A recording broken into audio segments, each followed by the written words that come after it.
억만장자들의 순위를 체계적으로 조사해오고 있는 미국의 경제 잡지 포브스지. 이 잡지는 매년 포브스 400이라는 이름으로 미국의 400대 부자가 누구인지 그 명단을 발표해왔습니다. 그런데 지난해 포브스 400에 선정된 부자들의 재산을 모두 합쳐보면 그 규모는 2조 2,900억 달러에 이른다고 합니다. 이것은 소득 수준 하위 60%에 해당하는 1억 8천만 명의 재산을 합친 것보다도 많은 액수입니다. 최상위 부자 몇 명이 부를 독점하는 현상은 미국만의 일은 아닙니다. 전 세계적으로 범위를 넓혀보면 상위 1%가 나머지 99%보다 많은 재산을 갖고 있습니다. 특히 상위 62명의 재산은 세계 인구 절반이 갖고 있는 재산과 맞먹는 규모라고 합니다. 불평등은 이제 세계적인 현상이 되었습니다. 왜 이런 일이 발생하는 것일까요? 이를 심층적으로 분석한 학자가 있습니다. 바로 토마 피케티입니다. 그는 인류 역사에서 자본 수익률과 경제 성장률이 어떻게 변해왔는지 분석하여 불평등의 원인을 찾았습니다. 그렇다면 인류 역사에서 자본 수익률과 경제 성장률은 어떻게 변해왔을까요? 먼저 세계 경제 성장률을 보겠습니다. 인류의 역사가 진행되는 동안 경제 성장률은 생각보다 높지 않았습니다. 서기 원년부터 1700년까지 그 오랜 기간 동안 인류의 경제 성장률은 불과 0.1%였습니다. 1820년까지는 0.5%, 1913년까지도 1.5%에 불과했습니다. 그런데 이후 100년 동안의 경제 성장률은 3%, 경제 성장 그래프가 가파르게 상승한 것을 볼 수 있습니다. 하지만 인류 역사를 돌아봤을 때 20세기의 높은 경제 성장률은 매우 예외적인 것이었습니다. The more positive reason why the 20th century was exceptional was the very fast population growth of that period and the baby boom cohorts and the rise of population. This is important because population growth together with fast productivity growth make the past less important. Make the wealth inequality of the past less important because when you have 20세기 후반 몇몇 동아시아 나라들은 높은 경제 성장률을 보였습니다. 하지만 기술력이 일정 수준에 다다른 순간 이 나라들의 성장률도 감소하기 시작했습니다. 선진 산업 국가들 역시 경기 침체에서 회복될 때는 일시적으로 높은 성장률을 기록했지만 장기적으로는 낮은 성장률에서 벗어나지 못했습니다. When you have if you have a 4% or 5% growth rate, then you have rising income, rising labor income in particular, so you can sort of enter the wealth game even if you start with little or no wealth at all, because this sort of high growth rate equilibrates the high rate of return to capital. But since 1980, we are back to a much lower growth rate. 1 to 2%. 이에 비해 자본 수익률은 시대를 막론하고 4%에서 5%대를 유지해 왔습니다. 경제 성장률이 제로에 가까웠던 전통적인 농경 사회에서도 토지 수익률은 4에서 5%였습니다. 부자들은 19세기나 20세기 초반에는 식민지 경영과 부동산에, 20세기 후반에는 금융과 에너지 상품에 자본을 투자했습니다. 이렇게 시대에 따라 투자처는 달라졌어도 평균 수익률은 항상 비슷한 수준이었습니다. 언제나 경제 성장률보다 높았던 자본 수익률. 이런 현상은 미래에도 변함없을 것입니다. 2100년이 되면 자본 수익률은 4%로 일정한 데 반해 경제 성장률은 1.5%로 하락할 것이라는 게 전문가들의 예측입니다. Now you're right to point out that one of the main forces that could push in the direction of rising wealth concentration in the future is the tendency for a rate of return to capital to exceed growth rate in the long run. This is, I think, the central reason why we had so much wealth concentration in the past. And I think the main explanation for this incredible concentration of wealth was indeed the fact that the rate of return to wealth was like 4 or 5% per year and the growth rate 1%. 경제 성장률이 높은 시대에는 열심히 일을 해서 돈을 벌면 스스로의 힘으로 계층 이동을 할 수가 있었습니다. 하지만 인구 증가가 거의 없고 경제 성장이 정체되면 물려받은 재산의 영향력이 커지게 됩니다. 잘 사는 사람은 더욱 잘 살고 가난한 사람은 늘 가난할 수밖에 없는 사회 구조가 만들어지는 것입니다. 이는 곧 불평등이 고착화되는 사회를 의미합니다. Now, in the 20th century, we sort of forgot about this because there was very unusual events that made this different. But in the future, there are reasons to believe that we might return to this inequality between the rate of return and the growth rate.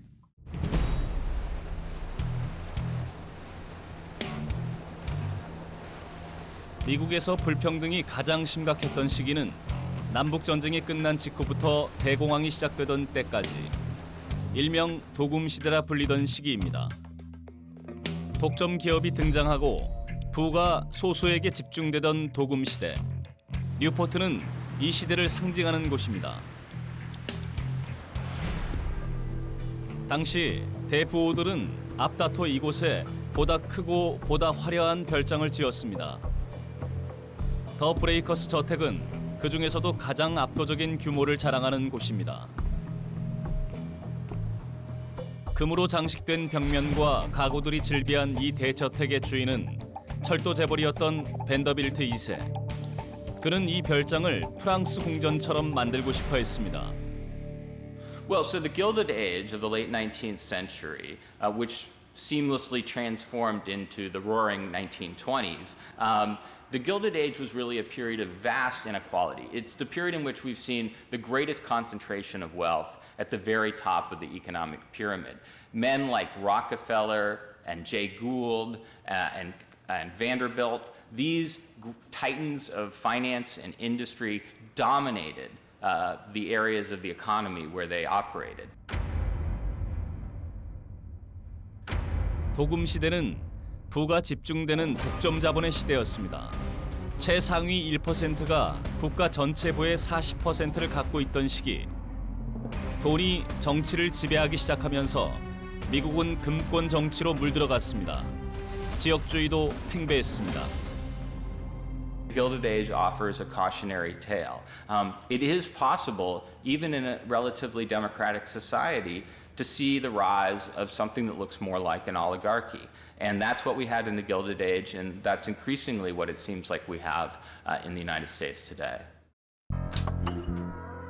신도금 시대의 등장. 많은 전문가들은 현 사회의 불평등 수준이 19세기 후반만큼이나 심각하다고 말합니다. 부의 편중 현상이 극심해졌고 민주주의도 제대로 작동되지 않고 있다는 것입니다. 자본을 가진 사람들은 갈수록 부유해지고 그렇지 못한 사람들은 가난해지는 역사. 이렇듯 부의 불평등은 지속적으로 반복되어 온 인류의 운명과도 같은 것이었습니다. 지난 역사가 증명하듯 자본의 수익률이 언제나 경제 성장률을 앞서왔기 때문입니다. 그런데 이것은 세금이라는 변수를 제외했을 때의 이야기입니다. 20세기 중반부터 경제 성장률이 자본 수익률을 초월했습니다.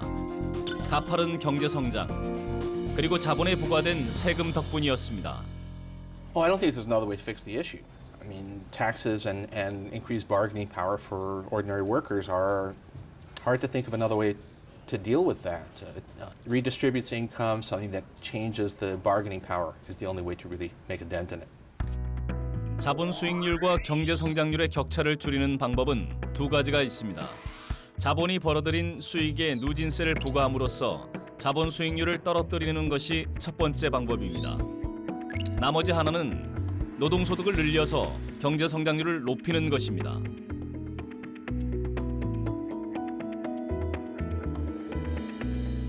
1950s, 1960s, wages, including the minimum wage, tracked productivity as it should.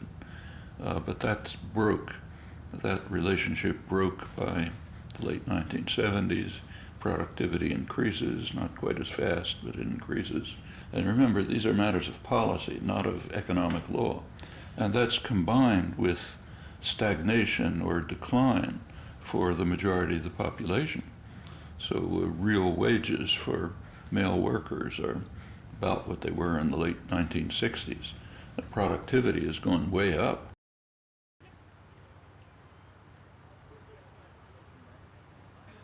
소득 격차를 줄이는 것은 저절로 이루어지지 않습니다. 정부 정책에 따라 달라집니다. 그리고 정부 정책을 결정하는 것은 바로 민주주의의 힘입니다. 그런데 우리는 흔히 정치가 경제와 분리되어 있고 민주주의는 자본주의와 별개의 것이라 생각합니다. 과연 그럴까요? 이제 민주주의와 자본주의는 어떤 관계인지 알아보겠습니다. 자본주의는 경쟁을 전제로 합니다. 이론 1표. 돈을 더 많이 가진 사람이 의사결정을 하게 되는 것입니다. 이에 비해 민주주의는 평등을 전제로 합니다. 1인 1표. 누구나 동등하게 의사결정에 참여합니다. 이렇듯 민주주의와 자본주의는 그 속성상 의사결정 방식에 있어 서로 대립되는 지점을 갖고 있습니다. Well, so if you look at the countries in which you have both capitalism and democracy, there have always been two possible sources of tension. Will use democracy to vote themselves more.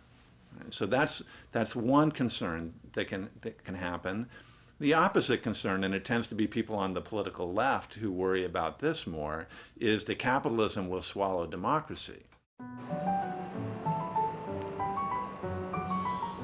근본적인 불평등을 내재하고 있는 체제, 자본주의.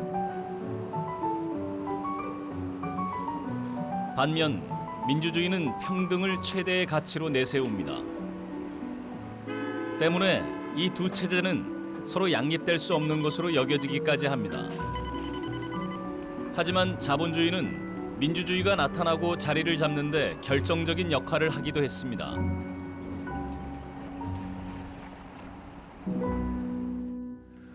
Am Anfang hat der Kapitalismus die Menschen aus der Feudalgesellschaft, aus der Hörigkeit befreit, hat sie sozusagen zu freien Menschen gemacht. Das war wichtig für die Demokratie. Es ist überall eine große Arbeiterklasse entstanden, meistens sogar die Mehrheit der Gesellschaft.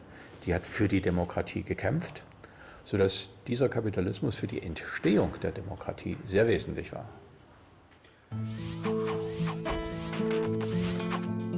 중세시대에 처음 등장한 자본주의는 16세기가 되면서 새로운 경제체제로 자리를 잡기 시작했습니다. 봉건경제를 대신해 등장한 이 시기의 자본주의는 상업자본주의로 불렸습니다. 이윤 창출을 낳는 중심 산업이 상업이었기 때문입니다. 이런 자본주의의 등장으로 사회 구조에도 커다란 변화가 찾아왔습니다.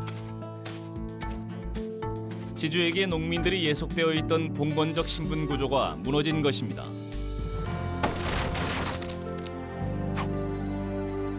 (19세기에) 이르면 자본주의의 형태는 다시 한번 진화를 맞게 됩니다. 영국의 산업혁명과 함께 산업이 중심이 된 자본주의가 탄생했던 겁니다. 교육받지 못한 시골 농민들은 교육을 받은 도시 노동자들로 바뀌었습니다. 그리고 이들의 등장은 민주주의를 발전시키고 앞당기는 역할을 했습니다. 당시 노동자들은 참정권을 요구하면서 적극적으로 정치에 참여하기 시작했습니다. 19세기 말 선거권을 획득한 노동자들은 자본주의에 대해 정치적 불만을 표출하기에 이릅니다.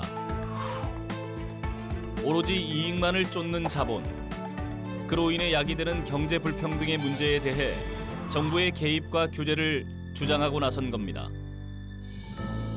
Markets allocate things and distribute incomes. Governments can say, no, no, no. I'm going to take this money from you and give it to somebody else. That's why these two systems are often in conflict. And they're in particular in conflict about distribution of income. Because again, if democracy really worked well, would redistribute much more income. We would have much more equality than we have.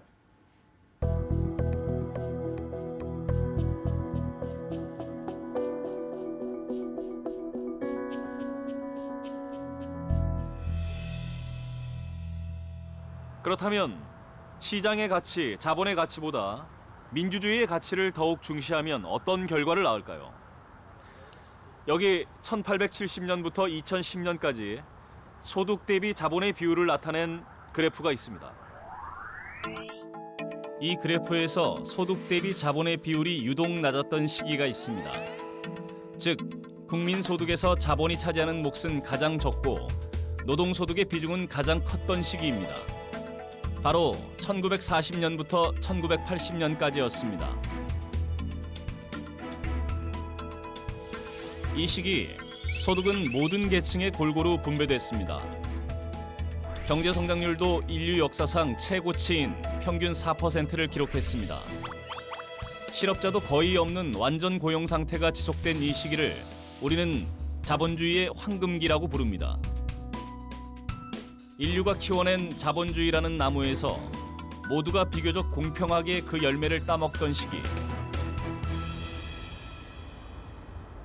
그렇다면 이 찬란한 자본주의의 황금기는 어떻게 가능했던 것일까요?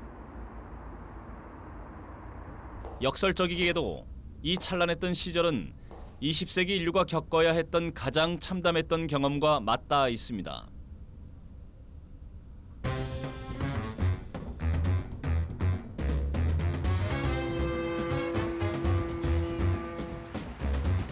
(1945년 5월 7일) 독일이 항복하면서 유럽에서는 제2차 세계대전이 막을 내렸습니다.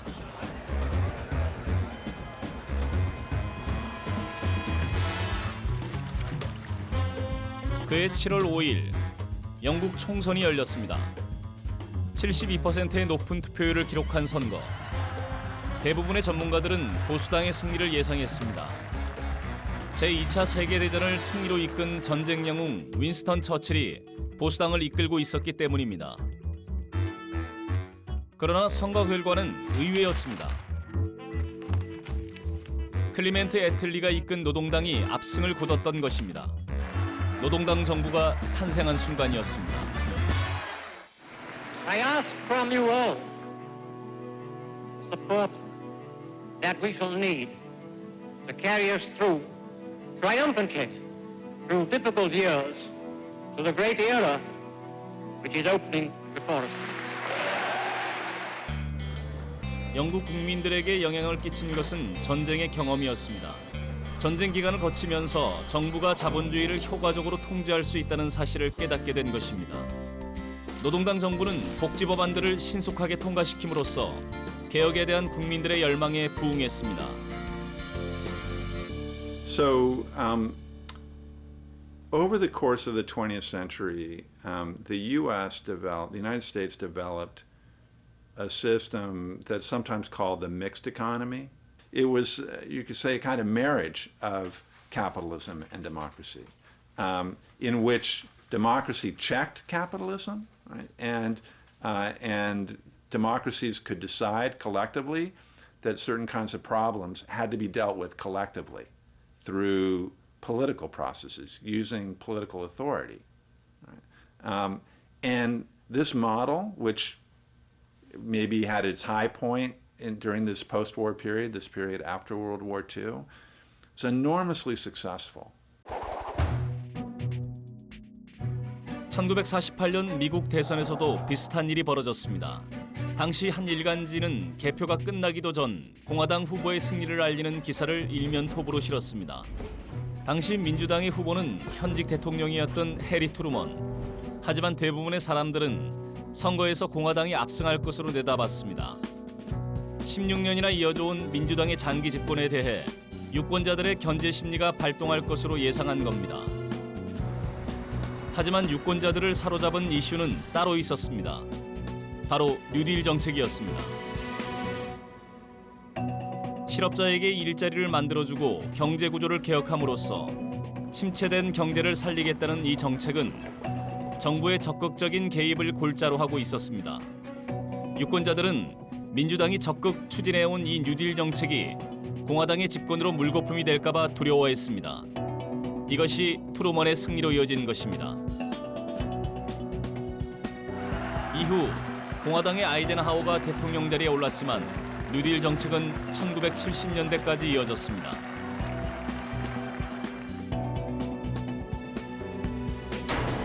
노조가 우리 산업계에 성공적으로 안착했습니다. 오로지 극소수의 보수 세력만이 노조를 파괴하고 남녀 노동자들이 각자의 판단에 따라 노조에 가입할 수 있는 권리를 빼앗을 추잡한 생각을 합니다.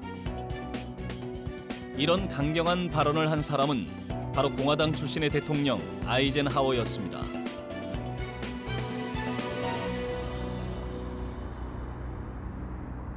미국 뉴욕 외곽에 자리한 롱아일랜드의 레빗타운. 이곳은 전후 미국 사회의 풍요로움을 보여주는 상징적인 마을입니다. 1950년대 말 소련의 후르시초프 서기장이 미국을 방문했을 때 아이젠하워 대통령이 가장 보여주고 싶어 했던 마을이기도 합니다. 본래 감자밭이었던 이 지역은 1947년 주택사업가 윌리엄 레빗에 의해 대규모 주택단지로 탈바꿈했습니다. 수백만 명의 제대 군인들이 고향에 돌아올 것을 예측해 저렴한 조립식 주택들을 대규모로 건설한 것입니다. 레빗타운의 집안에는 세탁기와 냉장고, 에어컨들이 가득 들어찼습니다. 집집마다 자동차도 한 대씩 있었습니다.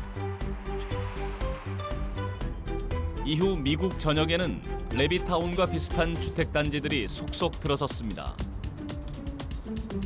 1966년부터 이곳에서 살고 있다는 베리 존슨 할머니는 당시를 이렇게 기억합니다. At the time, everything was great. Everybody was working, everybody was prosperous. Sad. It was one for all and all for one. Yep. I guess somebody got sick, where they needed help. Everybody was helping. 이처럼 풍요로웠던 자본주의의 황금기는 정부라는 권력이 막대한 자본의 힘을 제어해 주길 원했던 많은 시민들의 뜻에 따라 탄생할 수 있었습니다.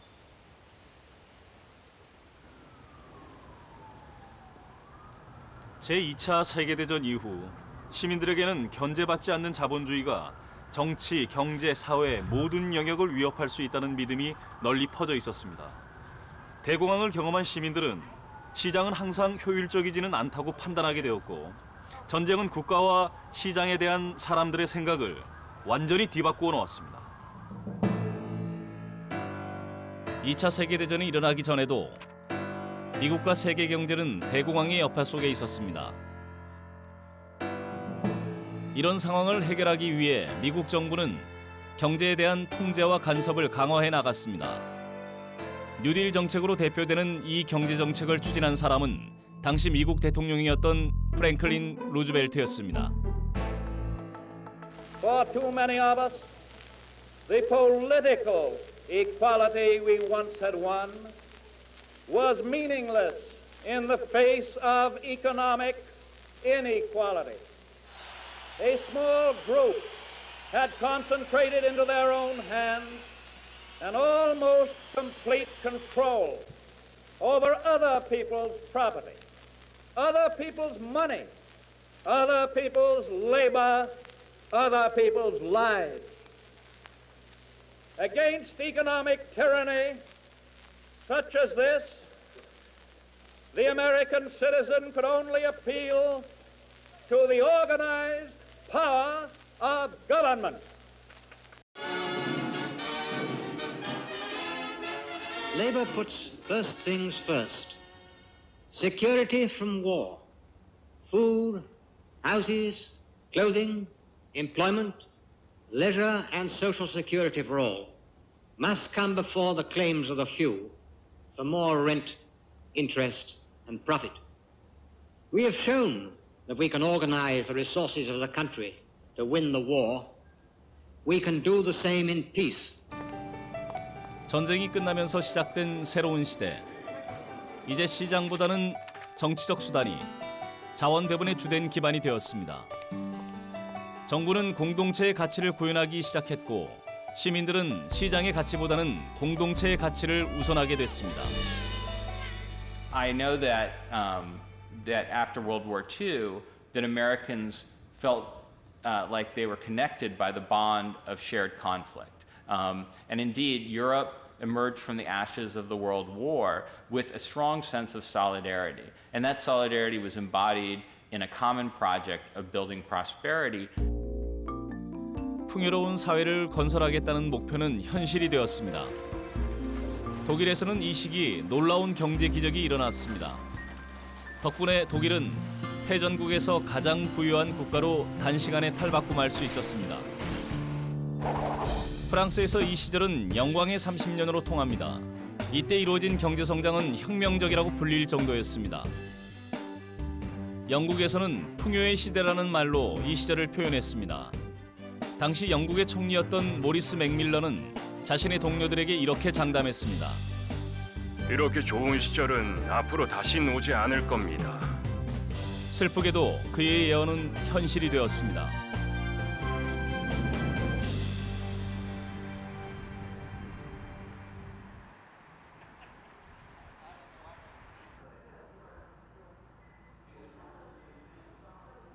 영국에서는 마가렛 대처가 총리로 당선되고 미국에서는 레이건 정부가 등장하면서 역사적 흐름은 바뀌었습니다. 레이건과 대처가 주로 공격한 대상은 바로 공동체와 정부였습니다. 1987년 한 여성지와의 인터뷰에서 대처 총리는 이렇게 얘기했습니다.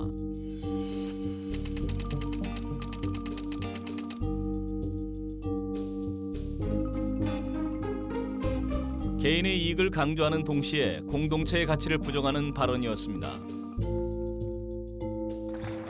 그보다 앞선 1981년 미국의 레이건 대통령은 작은 정부와 균형 예산, 규제 완화를 주창했습니다.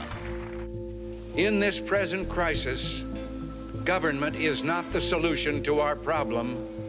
Government is the problem. 정부와 개인을 대립시키면서 개인의 자유를 부각시킨 대처와 레이건. 그들의 발언은 정부가 더 이상 자본을 통제하지 않겠다는 선언이었습니다. And conservatives and the business community began to push back very hard against the systems of public policy that had developed in the post-war period, to argue for a shift towards markets, and they became very critical of government's role in the economy. 다시 시작된 자유주의의 시대. 세금은 갈수록 축소되고 노조 가입도 줄어들었습니다. 1990년 공산주의가 붕괴되고 나서는 자본주의에 대한 정부의 통제를 공개적으로 주장하기도 어려워졌습니다. 그렇게 민주주의는 축소되었고 자본은 통제권을 벗어나기 시작했습니다. 그 결과는 자본주의의 황금기라 불리던 시기의 종말이었습니다. 불평등은 다시 심화되기 시작했습니다. One in which the priority of presumptively free choice on markets by consumers and presumably producers as well is taken to have priority over absolutely everything else. But it's very important that its very clearly perceptible consequence has been to sharply increase economic inequality, and in particular, as I said before, to switch such a very large proportion of economic reward to such a tiny group of people. I think that is what is going to make that particular way of thinking politically unsustainable in the longer run. But it's a bit unsustainable in the same sort of sense as the governmental legitimacy of the People's Republic, in my view, is unsustainable. 그런데 여기서 하나 의문이 듭니다. 왜 시민들은 대처 정부나 레이건 정부의 신자유주의에 동의했던 것일까요? Some of it may have had to do with the aftermath of the 1960s, people distrusting government more, people distrusting authority more. A lot of it was a backlash to what was seen as the extreme growth of government, social policies, and the welfare state after the Second World War. 1968년 세계는 기성세대의 권위에 저항하는 젊은 세대의 외침으로 뜨겁게 달아올랐습니다. 금지하는 것을 금지하라고 외치며 학생들은 파리, 뉴욕, 베를린, 도쿄 등지에서 격렬한 시위를 벌였습니다. 그들이 요구한 것은 어떤 제약도 없이 자신을 표현할 수 있는 자유와 권리였습니다. 개인의 자유가 최대의 가치로 떠오르면서 이를 억압하는 정부는 비판의 대상으로 전락하고 말았습니다. 이 시기를 거치며 가장 개인적인 것이 가장 정치적인 것이 되었고 인권운동은 새로운 정치의 화두로 떠올랐습니다. 하지만 부작용도 있었습니다. 개인주의가 확산되면서 정부의 역할에 대한 사람들의 시선이 부정적으로 변한 것입니다. One important consequence of that, which Jacob Hacker and I are actually writing about in the book that we're just finishing now, is that we have a very inaccurate conversation about the role of government, right? So that it is often, people often talk about it as if government, that you either have freedom or you have the government coercing you. And most people want freedom. But it's not actually the kind of conversation that we need to have, because you need a lot of government for people to have freedom. 미국의 한 대학교에서는 정부에 대한 미국 시민들의 신뢰도를 조사한 바 있습니다. 그런데 조사 결과는 시대별로 큰 차이를 보였습니다. 1964년에는 정부가 모두의 이익을 대변한다고 믿는 미국인이 60%를 넘었습니다. 하지만 2012년이 되면 그 비율은 19%로 줄어듭니다. 시민 중 10의 8은 정부를 믿지 않는 시대가 된 것입니다. In the United States, we've forgotten why you need government, right? And how we got rich. We got rich with a lot of government and with a mixed economy. And so right now in the United States, the ideas of neoliberalism are dominant, even among people who think of themselves as being liberal or progressive or on the left. They celebrate the individual and they understand all the good that markets do, and they don't understand why you need a lot of government. 자본주의는 탐욕을 기반으로 합니다. 그런데 탐욕이 한계를 초과하면 공동체는 위협받고 자본주의는 몰락의 위기를 맞습니다. 그 예가 바로 1930년대 경제 대공황과 2008년의 세계 금융 위기입니다. It produced a lot of damage. I think everybody knows it produced a lot of damage. Even IMF, even Mrs. Lagarde, the director of the IMF, even she says Washington Consensus, the New York is dead. No, I think that this experiment, sort of the second capitalist revolution, because that's what it really was, free capitalism from democracy, I think it failed. Now, to what extent can capitalism be controlled by democratic institutions? 그렇다면 민주주의는 어떻게 자본주의의 탐욕을 통제할 수 있을까요? 고삐 풀린 자본을 통제하기 위해서는 정부의 역할이 중요합니다. 여기 정부에 대한 나라별 신뢰도 차이를 나타내는 지표가 있습니다. 이 지표를 나라별 부패지수와 비교해보면 정부에 대한 신뢰도가 높은 나라일수록 부패지수가 낮은 것을 확인할 수 있습니다. 스웨덴, 노르웨이, 핀란드 같은 북유럽 국가들이 그런 경우에 해당합니다. Certainly the level of corruption in Northern Europe is the lowest in the world, not only of the government, but also, for example, things about avoid cheating on your taxes and various measures of trusting. By the way, Northern Europeans trust a lot, not only the government, they trust a lot each other. So they're a very trusting society. So not only trust between, say, a Swede and the government is high, but also trust among Swedes or among Danish. 그렇다면 정부에 대한 신뢰도와 경제적 불평등 사이에는 어떤 관련이 있을까요? 정부에 대한 신뢰도가 높은 나라일수록 세금을 내기 전과 후의 소득 수준 차이가 컸습니다. 이는 곧 세금 부과를 통한 소득의 재분배가 적극적으로 이루어지고 있다는 것을 뜻합니다. 신뢰도가 높은 정부일수록 적극적인 역할을 수행할 수 있습니다. 그리고 이는 불평등 감소로 이어져 다시 정부의 신뢰도를 높여줍니다. 반대로 정부에 대한 불신이 높은 나라에서는 정부의 역할이 축소될 수밖에 없습니다. 그에 따라 불평등이 심화되고 정부의 신뢰도는 다시 악화됩니다. 악순환 구조가 만들어지는 것입니다. So governments have to catch up, right? So they have to change their taxation structures, their regulatory structures, the way that they think about businesses, that keeps up with the way businesses themselves are evolving. In the United States, for example, and I am sure it's the same in other countries, what's really important is in a rapidly changing world where market forces are seen as being so powerful, governments have to show their citizens that they're capable of protecting them against things that they feel are threatening or dangerous, while making sure that they still promote economic growth and development. 지금 우리는 자본주의의 위기 앞에서 다시 정부의 중요성을 말하고 있습니다. 하지만 우리가 말하는 것은 관료주의 정부가 아닙니다.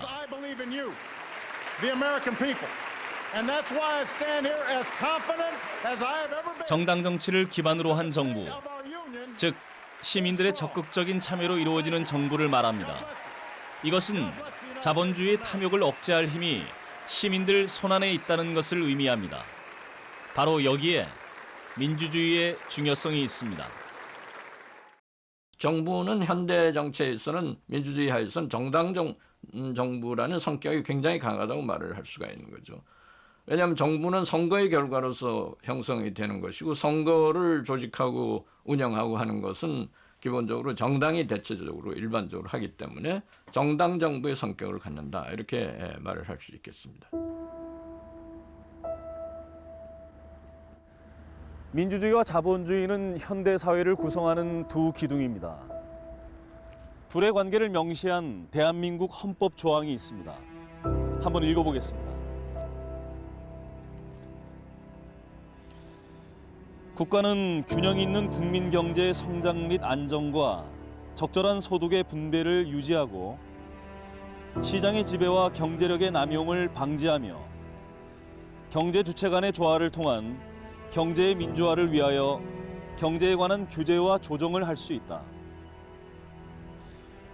흔히 경제민주화 조항이라고 부르는 헌법 제119조 2항입니다. 과도한 불평등을 막고 자본주의의 탐욕을 규제하는 역할은 결국 정부가 할 수밖에 없습니다. 그리고 정부를 움직이는 것은 민주주의입니다. 이것이 바로 자본주의에 대해 민주주의가 우선해야 하는 이유입니다.